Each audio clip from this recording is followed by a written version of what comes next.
السلام علیکم ورحمۃ اللہ وبرکاتہ۔ پیارے بھائی، آپ نے جو سوال کیا نا صلح حسن ابن علی، جس پر جو ہے ناسبی یزیدی آپ لوگوں کو تنگ کرتے ہیں اور آپ سے یہ کہتے ہیں کہ اگر حسن اور حسین نے صلح کر لی تو جی یزید کے ابا جی معاویہ بن سفیان حسن حسین کے بھی امام ہو گئے، اور ان کو خلیفہ راشد بھی آج کل کہنے لگ گئے کہ حسن و حسین کے امام کہہ دیتے ہیں۔ سب سے پہلے طلباء سے یہ گفتگو کرنی چاہیے کہ اگر یہ کہتے ہیں نا کہ حسن حسین نے بیعت کر لی، جی اب وہ یزید بھی جو ہے نا وہ حق پر ہو گیا، اور معاویہ بن سفیان بھی جو ہے نا امام ہو گئے حسن حسین کے، ان سے آپ مناظرے سے پہلے یا مناظرے میں پوچھ لیں اگر یہ یزیدی مروانی ہیں تو پھر تو ان کے ساتھ گفتگو کرنے کا فائدہ کوئی نہیں۔ جو انسان یزید کا پیروکار ہو جائے، مروان کا پیروکار ہو جائے اور معاویہ بن سفیان کو امام حسن و حسین کہنا شروع کر دے، اس سے کیا گفتگو کرنی ہے؟ اس کی تو ناسبیت باہر آ گئی۔ تو اگر وہ کہے کہ نہیں وہ یزید کو وہ اچھا نہیں سمجھتے، جو کہ اکثر لوگ یزید کے اوپر لعنت ہی پھینکتے، تو آپ ان سے پھر کہیں کہ یزید کی بیعت باقاعدہ حضرت عبداللہ ابن عمر نے اور کثیر التعداد صحابہ کرام نے کی تھی۔ اگر حسن حسین کی صلح کر لینے سے، بیعت کر لینے سے، اگر آپ کہتے ہیں کہ جی وہ معاویہ امام ہو گیا حسن حسین کا، تو پھر یزید کی بیعت کئی سو صحابہ نے کی اور ابن عمر اس میں سب سے آگے تھے، تو پھر یزید کو بھی آپ اپنا امام مانیں۔ بلکہ مروان جیسے ملعون انسان کے ساتھ جو حضرت علی کو زارہ زرین گالیاں دیا کرتا تھا، اور قتال میں بھی حضرت علی کے خلاف وہ بھی آیا، تو اس پر آپ ان سے کہیں کہ مروان کی بھی بیعت کی صحابہ نے، اور مروان کی بیعت کی باقاعدہ حضرت عبداللہ ابن عمر نے، جن سے ہمارے ہاں کتنی حدیثیں ہیں جن کو ہم جو ہے نا دین ان سے لیتے ہیں۔ تو انہوں نے مروان کی بیعت کی، یزید کی بیعت کی، تو پھر مروان اور یزید ہمارے امام کیوں نہ ہوئے؟ تو یہ سب سے پہلے انہیں آپ کاؤنٹر کوسچن اس طرح کریں۔ اس کے بعد ہم آتے ہیں صلح حسن کی طرف۔ صلح حسن ایک مشکل موضوع ہے، ایک آسان موضوع نہیں ہے۔ اکثر الحوادث فی الاسلام اسے کہا جاتا ہے کہ اسلام میں مشکل ترین جو موضوعات ہیں ان میں ایک صلح حسن بھی ہے۔ جس طرح حضرت حسن ابن علی نے صلح کی، حضرت حسن کے چاہنے والے کئی لوگ جو تھے اس صلح کو پسند نہیں کر رہے تھے، یہاں تک کہ وہ حضرت حسن کو کہتے حسن تو ہمیں مروا دیتا، ہماری گردنیں کٹ جاتی تو بہتر تھا کہ یہ یزید کا باپ معاویہ بن سفیان کا بیٹا اور ہند کا پسر، اس کے ہاتھوں میں ہاتھ دینا پڑ رہا ہے، جنہوں نے اس کے ماں باپ نے آپ کے نانا کے ہاتھ پر اسلام قبول کیا تھا۔ یہ مشرک ہوتے تھے، یہ اسلام کے دشمن ہوتے تھے، آج ان سے صلح کر کے ان کو حکومت سونپنی پڑ رہی ہے، اس سے بہتر ہم قتل ہو جاتے۔ تو حسن ابن علی نے وہاں بھی یہی جواب دیا کہ اے حجر، اگر سب تجھ جیسے جری اور بہادر ہوتے تو حسن کبھی جو ہے نا ان سے صلح نہ کرتا۔ اس پر یہ تانا دیتے ہیں کہ حسن کے اگر لشکر کمزور ہو گیا تو حسن معاذ اللہ ڈر گئے تھے، بزدل تھے، قتل ہو جاتے، جان دے دیتے۔ پہلا جواب تو ہم اس میں یہ کہتے ہیں حسین نے جان دے دی تو آپ نے کہاں یزید کو قصوروار ٹھہرا دیا؟ آپ کے ہاں تو لاکھوں کروڑوں لوگ یزید رضی اللہ اور یزید کو امام اور یزید کو حق پر بھی مانتے ہیں۔ جان دے دینے مقصد نہیں تھا، نبی علیہ الصلوۃ والسلام کی اسوہ سے ہم اس کو حل کریں گے، حدیثوں سے، قرآن کی آیات سے صلح حسن کا مسئلہ میں آپ کو حل کر کے دوں گا، تاکہ ناسبیوں سے جب آپ مناظرہ کر سکیں تو آپ اس کے اوپر قرآن اور حدیث سے جوابات دے سکیں۔ سب سے پہلے آپ نے نواسب سے یہ کہنا ہے کہ نبی علیہ الصلوۃ والسلام کیا ڈر گئے تھے جو آپ نے ہجرت کی؟ آپ مکہ چھوڑ کر چلے گئے، اپنے جو ہے نا اہل و عیال بھی چھوڑ دی اور صحابہ کرام بھی وہاں سے ہجرت کر گئے۔ تو پہلا تو جواب یہ کہ آپ یہ جو کہتے ہیں نا حسن ڈر گئے تھے یا بزدل تھے یا کیوں انہوں نے معاویہ کے ہاتھ میں ہاتھ دے دیا، تو نبی علیہ الصلوۃ والسلام کفار مکہ سے جنگ کیوں نہیں کی، ادھر کیوں نہیں ان کو قتل کیا، یا آپ قتل ہوتے کیوں مکہ چھوڑ کر وہاں سے چلے گئے؟ جو ایتھیسٹ بھی ہمیں یہ تانا دیتے ہیں، اور یہ ناسمیوں کے بھی لیے ہم یہی جواب دیں گے کہ نبی علیہ الصلوۃ والسلام نے کیا ہجرت نہیں کی؟ ہر وقت حکم جدا جدا ہوتے ہیں، جنگ کے وقت جنگ ہے اور صلح بھی ہے، حکمت عملی بھی ہے۔ نبی علیہ الصلوۃ والسلام مکہ سے ہجرت کر گئے، اب نبی علیہ الصلوۃ والسلام مدینہ میں ہیں، مدینہ میں جانثاران آپ کو ملے، آپ کی طاقت بھی بڑی، اتنی طاقت بڑی کہ آپ علیہ الصلوۃ والسلام نے بدر لڑی، احد لڑی، خندق لڑی، 3 جنگیں جو ہے نا یہ لڑی آپ نے کفار مکہ سے، اور پھر بعد میں وہی نبی ہیں، موت پر بیعت کیے ہوئے صحابہ کرام موجود ہیں، اللہ تعالیٰ نے قرآن پر ان کی بیعت پر راضی بھی ہو گئے، جب انہوں نے یبایعونک تحت الشجرہ تھا، جب انہوں نے درخت کے نیچے بیعت کی اللہ تعالیٰ ان سے راضی ہو گیا۔ اس کے باوجود نبی علیہ الصلوۃ والسلام نے صلح نہیں کی جب انہوں نے پیشکش کی۔ ادھر معاویہ نے یزید کے والد نے صلح پیشکش کی، ادھر معاویہ کے باپ ابو سفیان نے جو اسلام کا سب سے بڑا دشمن تھا، معاویہ بھی اس کے ساتھ تھا، انہوں نے صلح حدیبیہ میں صلح کی پیشکش کی اور مشکل شرائط کے اوپر صلح کی پیشکش کی۔ تو کیا نبی علیہ الصلوۃ والسلام تو جنگیں کرتے رہے ہیں؟ بدر، احد، خندق نہیں لڑی اللہ کے نبی علیہ الصلوۃ والسلام نے؟ اب تو تعداد میں بندے بھی زیادہ ہو گئے، موت پر بیعت بھی انہوں نے کر لی درخت کے نیچے، اللہ راضی بھی ہو گیا ان کی بیعت پر، پھر بھی نبی علیہ الصلوۃ والسلام نے صلح کر لی اور ان کی ساری شروط مان لی، اور دب کر جو صلح کرنی ہوتی ہے مشکل شرائط پر صلح کر لی۔ اب ناسبی اس کے جواب میں کہے گا کہ جی انہوں نے حکومت تو نہیں دے دی ان کو، حسن نے تو حکومت بھی دے دی۔ تو ہم ان سے کہیں گے نبی ہے، رسول ہے، ان کا فرض منصبی ہے خانہ کعبہ کو بتوں سے نجات دلانا، لیکن اس کے باوجود بھی مکہ میں خانہ کعبہ کے اندر بت پڑے ہوئے تھے۔ نبی علیہ الصلوۃ والسلام نے 10 سال کا معاہدہ کیا، خانہ کعبہ انہی کی تحویل میں رہنے دیا۔ جب مصلحت کے تحت نبی 10 سال کا معاہدہ کر کے عمرہ کیے بغیر، انہوں نے شرط میں لکھا آپ اس سال واپس جائیں اور اگلے سال عمرہ کرنے کے لیے آئیں، حالانکہ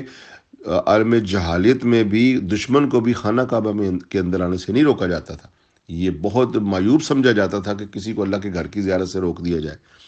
وہ اس حد تک دشمنی میں چلے گئے کہ انہوں نے نبی اور رسول ہوتے ہوئے بھی، جو کہ خانہ کعبہ کے متولی تھے آپ کا خاندان، آپ پیدا بھی ہوئے مکہ میں، اس کے باوجود انہوں نے، قریش والوں نے کہا کہ ہم آپ کو نہیں جانے دیں گے، اگلے سال آئیے۔ اللہ کے نبی نے ان کی شرط مان لی۔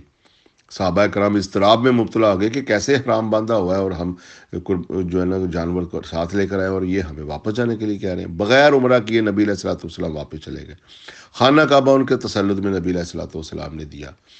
اسی طرح جب جنگ ہوتی ہے تو جنگ کے احکام ہوتے ہیں، لیکن مصلحت کے تحت صلح بھی کی جا سکتی ہے۔ اسی طرح نبی علیہ الصلوۃ والسلام نے مصلحتاً صلح کی، یہی مصلحت حسن ابن علی کے سامنے بھی تھی، ادھر بھی انہوں نے صلح کی پیشکش کی تو اللہ تعالیٰ نے قرآن میں کہا وَإِن جَنَاحُوا لِلسَّلْمِ فَاجْنَحْ لَهَا وَتَوَكَّلْ عَلَى اللَّهِ، اگر وہ جھک جائیں تو تم بھی آگے بڑھ کے جھک جاؤ، ان کی بات مان لو، صلح کر لو، اور اگر آپ کو یہ خدشہ ہو کہ ان کے دلوں میں کدورت ہے، ان کے دلوں میں جو ہے وہ کجی ہے، وتوکل علی اللہ، آپ نے بدنامی نہیں لینی کہ مسلمان دہشت گردی ہیں، وہ صلح مانگتے ہیں، یہ صلح نہیں دیتے، وتوکل علی اللہ، اور آپ صلح کر کے اللہ پر توکل کریں، اللہ خود ان سے نبڑ لے گا۔ ادھر ہوا بھی یہی، نبی علیہ الصلوۃ والسلام نے صلح کر لی، 2 سال کے اندر ہی یہ صلح فاسد ہو گئی، قریش کے خلیف قبیلے کو، مسلمانوں کے خلیف قبیلے کو قریش نے قتل کیا، جس سے صلح ختم ہو گئی۔ ادھر بھی یہی ہوا، صلح حسن بھی اسی طرح ہی ٹوٹی، وہ میں آگے جا کے آپ کو بتا دیتا ہوں۔ سب سے پہلے آپ یہ سمجھ لیں کہ جب حسن ابن علی کے سامنے بھی یہی قرآن کی آیت تھی وَإِن جَنَاحُوا لِلسَّلْمِ فَاجْنَحْ لَهَا وَتَوَكَّلْ عَلَى اللَّهِ، جب انہوں نے صلح کی پیشکش کی، دلوں میں ان کی قدورت بھی ہو تو اللہ کہتا ہے تم جھک جاؤ اور اللہ پر توکل کرو، نہیں تو لوگوں میں یہ پروپیگنڈا ہوگا کہ یہ رسول اللہ کا خاندان بس جنگ اور قتال ہی چاہتا ہے۔ جس طرح نبی علیہ الصلوۃ والسلام مجبور ہیں، آپ نے دیکھا عبداللہ ابن ابی کا نفاق ظاہر ہو گیا، وہ اوپر سے مسلمان تھا، اندر سے وہ بغض اور نفاق میں تھا، اس نے یہ کہہ دیا کہ ہم مدینے واپس جا کر یہ ذلت والوں کو ہم عزت والے نکال باہر کریں گے۔ یہ باتیں سن لی صحابہ کرام نے، اس کا نفاق ظاہر ہو گیا۔ نبی علیہ الصلوۃ والسلام نے جب اس کا نفاق ظاہر ہونے کے باوجود اس کو پکڑا تو حضرت عمر نے کہا اجازت دے میں اس کی گردن اتار دوں، تو اللہ کے نبی نے وہاں کیا کہا، داؤ چھوڑ دو اسے، یقول الناس، لوگ کہیں گے ان محمد یقتل اصحابہ، محمد اپنے اصحاب کو بھی قتل کرتا ہے، یعنی کہ لوگوں میں یہ پروپیگنڈا ہو جائے گا، حالانکہ وہ تو منافق تھا، وہ کہاں سے اصحاب میں شامل ہو گیا، لیکن اس کے باوجود لوگوں کے پروپیگنڈے سے اسلام کو بچانے کے لیے نبی علیہ الصلوۃ والسلام نے اس منافق کو بھی قتل نہیں کیا اور اس کو اپنا صحابی بھی کہا۔ اور اسی طرح حضرت حسن ابن علی نے یہ پروپیگنڈا نہ ہو کہ یہ لوگ صرف جنگ ہی چاہتے ہیں، اور باوجود اور مصلحتاً بھی حضرت حسن ابن علی نے صلح کی، جس طرح نبی علیہ الصلوۃ والسلام نے مصلحتاً صلح کی۔ اس صلح کو نبی علیہ الصلوۃ والسلام نے مشکل شرائط کے اوپر قبول کیا، یہ شرط بھی انہوں نے اس میں درج کی کہ کوئی مسلمان اگر واپس آ جائے اسلام چھوڑ کر تو ہم اسے واپس نہیں کریں گے آپ کو، لیکن اگر ہمارا کوئی بندہ آپ کے پاس اس صلح کے معاہدے کے اندر اس 10 سال میں مسلمان ہو کر مدینے آ گیا، آپ کو واپس کرنا ہوگا۔ اتنی کٹھن شرائط پر صلح کی۔ اسی طرح حسن ابن علی نے، میں آپ کو شرائط بھیج دوں گا، ابن حجر اسقلانی جو خاتمۃ المحدثین ہے، فتح الباری جنہوں نے شرح بخاری کی ہے، سارے یہ وہابی سارے سنی اس کی شرح کو بہترین شروحات میں سے بخاری کی جانتے ہیں، اور اس کو ایک محدثین کا اختتام ہو گیا اس شخصیت کے اوپر، اس طرح مانتے ہیں ابن حجر اسقلانی کو۔ میں اس کی آپ کو شرح کی شرائط بھی بھیج دوں گا جو حضرت حسن ابن علی کے ساتھ کی گئی۔ حسن ابن علی نے پہلی شرط میں یہ لکھا کہ ممبروں پر جو میرے باپ علی علیہ السلام کو تم گالیاں نکالتے ہو، معاویہ بن سفیان یزید کی ابا جان، یہ بند کرنی ہوں گی، اور تمہیں خلفائے راشدین کی سنت پر عمل کرنا ہوگا، اس سے نہیں ہٹنا ہوگا، اور تم اپنے بعد کوئی اپنا ولی عہد مقرر نہیں کرو گے، اور جو خمس کا حصہ اللہ تعالیٰ نے پانچواں حصہ جو آل رسول کے لیے مقرر کیا ہے یہ تم دیتے رہو گے۔ ایسا نہ ہو کہ تم آل رسول کے اوپر زندگی گزارنا، جو اللہ نے مقرر کیا ہے بیت المال میں سے خمس، کیونکہ وہ صدقات اور زکوٰۃ نہیں کھا سکتے آل رسول، تو اس کے لیے تم نے خمس کی رقم ادا کرنی ہوگی ہمیشہ۔ تو معاویہ نے تو ساری شرطیں مان لی، اس نے کون سا پوری کرنی تھی؟ تو لہٰذا اس نے حکومت کی لالچ میں یہ صلح کی اور حکومت حاصل کر لی۔ یہاں ہم ان سے پوچھیں گے کہ جب نبی علیہ الصلوۃ والسلام کی شروط آپ نے طے کی، اور وہ شروط 10 سال کی تھی لیکن دوسرے سال ٹوٹ گئی، ادھر حسن ابن علی نے بھی شروط طے کی، جب معاویہ نے زارا زرین یزید کی ولی عہدی کر دی تو حسین ابن علی کر کیا سکتے تھے؟ ان کے پاس کوئی فوجیں تو تھی نہیں کہ وہ اسی وقت کوئی اس کے خلاف کچھ کرتے۔ انہوں نے یہ احتجاج ضرور کیا کہ میں بیعت نہیں کروں گا یزید جیسے فاسق کی، میں آپ کی اس جو اپنی صلح کی شرط توڑ دی ہے میں اس پر راضی نہیں۔ تو پھر وہ واقعہ کربلا آگے چل کر سارا ہوا، اس کی ایک الگ تفصیل ہے، اگر آپ چاہیں گے وہ بھی میں آپ کو بھیج دوں گا، لیکن آپ نے صلح حسن کے اوپر جب سٹانس لینا ہے وہ یہی آپ نے گفتگو کرنی ہے کہ آپ ہمیں بتائیں، کیا اگر آپ کی محلے کی مسجد میں کوئی ہندو آ جائیں، وہ آ کر وہاں پر بھگوان کی مورتیاں رکھ دیں اور آپ سے کہیں کہ 1 سال کے لیے یہ مورتیاں ادھر ہی پڑی رہنے دو، آپ 1 سال کے بعد مسجد میں آنا، تو آپ خون کی ندیاں بہا دیں گے، لیکن آپ رسول بھی نہیں ہیں، نبی بھی نہیں ہیں، اور وہ مسجد خانہ کعبہ بھی نہیں ہے۔ ادھر خانہ کعبہ میں بت پڑے ہوئے ہیں، اور نبی اور رسول کا فرض منصبی ہے خانہ کعبہ سے بتوں کو نکالیں اور خانہ کعبہ کو صاف کریں بتوں سے، لیکن وہ رسول ہوتے ہوئے بھی معاہدہ کر کے اگر واپس جا سکتے ہیں انہی کے تسلط میں خانہ کعبہ دے کر، تو معاویہ بن سفیان تو پھر بھی مسلمان تھا، تو مسلمانوں کے ساتھ بھی کٹھن شرائط پر صلح کر کر اپنی حکومت بھی چھوڑی جا سکتی ہے۔ نبی علیہ الصلوۃ والسلام مدینہ میں آئے، آپ علیہ الصلوۃ والسلام نے بیعت عقبہ اولیٰ کی، جوائنٹ ڈیفنس آف مدینہ جسے کہتے ہیں۔ یہودیوں کے ساتھ آپ نے معاہدہ کیا کہ نہیں کیا؟ بیعت عقبہ اولیٰ کہلاتی ہے۔ تو کیا نبی علیہ الصلوۃ والسلام نے مشروط آپس میں سب نے یہ بیعت کی، اس بات پر بیعت کی کہ ہم مدینہ پر کوئی حملہ کرے تو ہم مل کر دفاع کریں گے؟ وہ یہودیوں کے ساتھ بیعت عقبہ اولیٰ ہوئی۔ پھر بیعت عقبہ ثانیہ ہوئی، وہ بھی یہودی اور نصارہ سب کے ساتھ ہوئی کہ اگر کوئی بھی مدینہ پر حملہ کرے تو ہم مل کر دفاع کریں گے۔ جب نبی اور رسول کافروں، مشرکوں، یہودیوں اور عیسائیوں سے مل کر ایک بیعت عقبہ اولیٰ اور بیعت عقبہ ثانیہ کر سکتے ہیں، تو کیا حسن ابن علی، معاویہ تو مسلمان کہلاتا ہے، تو کیا اس کے ساتھ معاہدہ نہیں کر سکتے؟ اس معاہدے میں اگر اس کو حکومت بھی دینا پڑے، نبی نہیں مدینہ آگے مکہ ان کی تحویل میں دے کر، رسول ہوتے ہوئے بھی مدینہ مکہ ان کی تحویل میں دیا، تو یہ مصلحت ہوتی ہے جس کو اس صلح کو دلائل نبوہ میں غیبی خبروں میں نبی علیہ الصلوۃ والسلام نے بیان کیا ہے۔ آپ علیہ الصلوۃ والسلام خطبہ دے رہے تھے کہ سامنے سے امام حسن و حسین چلتے ہوئے آئے، اور وہ بچے ہونے کی وجہ سے بار بار گر رہے تھے اور اٹھ رہے تھے، اللہ کے نبی سے رہا نہ گیا، اپنے ممبر سے اٹھے، جمعہ کا خطبہ چھوڑا اور حسن ابن علی کو اپنے جو ہے نا ران مبارک پر بٹھا کے کہا، ان ابنی ھذا سید، ان ابنی ھذا سید، ان ابنی ھذا سید یصلح بین فئتین مسلمین عظیمتین۔ اب یہ جو غیبی خبر ہے نا، جس میں نبی علیہ الصلوۃ والسلام نے بیان فرمایا کہ یہ میرا بیٹا سردار ہے، 3 مرتبہ فرمایا، حسن ابن علی کی طرف اشارہ کرتے اور صحابہ کرام کی طرف دیکھتے اور کہتے کہ یہ میرا بیٹا سردار ہے، یصلح بین فئتین مسلمین عظیمتین، یہ اس کی وجہ سے مسلمانوں کے 2 بڑے گروہوں میں صلح ہو جائے گی۔ اب ناسبی یزیدی معاویہ کہتے ہیں کہ یہ عظیمتین سے عظمت والا گروہ ہو گئے دونوں، اور بھائی عظیمتین کا مطلب ہے 2 بڑے گروہ، عربی کا ترجمہ کریں، یہ اردو کا لفظ نہیں ہے عظیم، اللہ کے نبی نے فرمایا، جس طرح قرآن میں کہا جاتا ہے ان الشرک ظلم عظیم، شرک ایک بہت بڑا گناہ ہے، تو کیا شرک عظمت والی چیز ہے؟ آپ عظیم کا گناہ، عظیم کا ترجمہ عظمت والا کر رہے ہیں، یہ تو اردو سے اردو کا ترجمہ کر رہے ہیں آپ، عربی میں ظلم عظیم، ان شرک ظلم عظیم، شرک ایک بڑا گناہ ہے۔ اسی طرح یصلح بین فیتین مسلمین عظیمتین، یہ دو بڑے گروہوں میں صلح ہوگی، کہ یعنی کہ ایک طرف پوری جو ہے نا صحابہ کرام کی جماعت اور دوسری طرف بھی ساری اسٹیٹ اور صحابہ کرام کی جماعت، دو بڑے گروہ آپس میں صلح کرائیں گے۔ تو وہ ناسبی کہتے ہیں یزیدی معاویہ کہ جی دیکھو جی مسلمین کہا، دونوں گروہ مسلمان تھے، تو ہم نے کب کہا کہ یہ معاویہ کے گروہ مخالفین کافر تھے؟ ہم بھی تو مسلمان ہی مانتے ہیں۔ تو حسن ابن علی نے مسلمانوں کے درمیان یہ صلح کی، نبی علیہ الصلوۃ والسلام نے تو کفار کے ساتھ صلح کی ہے۔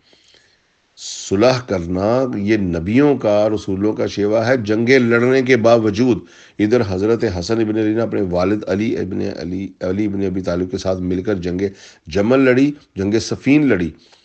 جنگ نہروان لڑی، 3 جنگیں لڑی حسن ابن علی نے ساتھ مل کر حضرت علی کے ساتھ مخالفین سے، اور آخر میں آ کر صلح کی۔ ادھر نبی علیہ الصلوۃ والسلام نے بدر لڑی، احد لڑی، خندق لڑی، 3 جنگیں لڑی نبی علیہ الصلوۃ والسلام نے انہی کفار کے ساتھ، معاویہ کے ابا جی کے ساتھ، اور پھر معاویہ کے باپ کے ساتھ صلح کی ہے اللہ کے نبی علیہ الصلوۃ والسلام نے۔ تو اسی طرح حسن نے بھی جنگ جمل، صفین، نہروان اپنے والد کے ساتھ مل کے لڑنے کے باوجود معاویہ بن سفیان سے بھی صلح کی ہے۔ معاویہ کو بھی حکومت دے کر آپ واپس چلے گئے، نبی بھی مکہ کی تحویل انہی کے حق میں دے کر، انہی کے 10 سال کے لیے مکہ دے کر واپس مدینہ چلے گئے۔ دونوں طرف صلح حسن جو ہے نا وہ نبی علیہ الصلوۃ والسلام سے شباہت رکھتی ہے۔ اسی لیے نبی علیہ الصلوۃ والسلام کہا کرتے تھے حسین علی کا بیٹا ہے اور حسن و منی، حسن میرا بیٹا ہے۔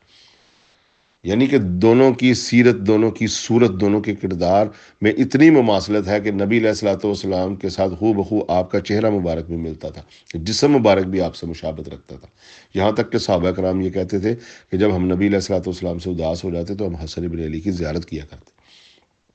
تو یہ صلح حسن میں جب آپ نواسب سے گفتگو کریں تو آپ یہ سارے پوائنٹس جو ہے نا ذہن میں رکھیں۔ اگر وہ کہیں کہ بیعت ہوگی تو آپ بھی کہیں کہ یزید کی بیعت صحابہ نے کی، تو بناؤ یزیدی بنا دو صحابہ کو۔ اگر معاویہ امام بنتا ہے تو یزید صحابہ کا امام بھی بنتا ہے، مروان صحابہ کا امام بھی بنتا ہے۔